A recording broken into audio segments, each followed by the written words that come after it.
Boil কৰি পৰ্কখিনি লৈ লৈছোঁ। এয়া বইল কৰা হোৱা পৰ্ক। তাৰপিছত মই ৰেচিপিটো বনাবলৈ ষ্টাৰ্ট কৰিম। মই আদা, নহৰু, জালুক, জলকীয়া, পিঁয়াজৰ এটা পেষ্ট বনাই ল'লোঁ। লগতে লাই পাতখিনি ধুই কাটি ল'লোঁ। এতিয়া মই বনাবলৈ ষ্টাৰ্ট কৰিম। এয়া খালী কেৰাহী এটা বহাই তাত পেষ্টটো আৰু গাহৰিখিনি বহাই দিছোঁ।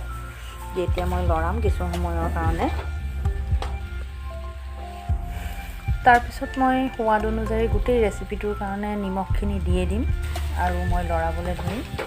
ভালকৈ ফ্ৰাই হ'বলৈ দিম। যিহেতু একেবাৰে তেল দিয়া নাই, তাৰপৰা গাহৰিৰ পৰাই যি তেল ওলাব, গতিকে মই লৰাই থাকিব লাগিব। অলপ জলদি লৰাব লাগিব, নহ'লে কেৰাহীত লাগি যাব।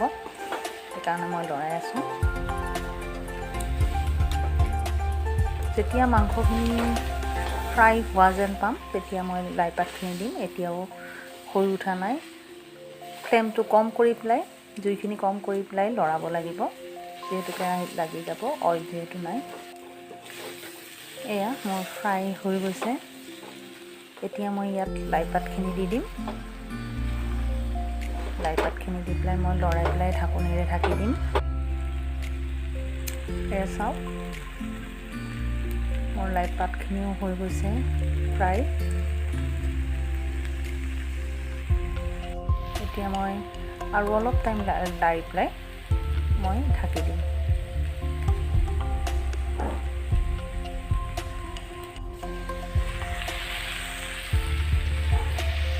ঢাকনি পিছত মই ইয়াত পানী দিম। এতিয়া মই পানী দি পেলাই টুকুটুকুৰাকৈ দিম। যিহেতু মই জোল নবনাওঁ, মই গ্ৰেভি টাইপে বনাম, গতিকে মই গ্ৰেভিৰ কাৰণে যিখিনি পানীৰ দৰকাৰ সেইখিনি পানীয়ে দিম। উতল অহাৰ পিছত পানীটো শুহি গ'লেই মোৰ ৰেচিপিটো হৈয়ে যাব। যদি ৰেচিপিটো ভাল পায় তেনেহ'লে লাইক, শ্বেয়াৰ আৰু ছাবস্ক্ৰাইব কৰিব। খাবলৈ বৰ সোৱাদ লগা।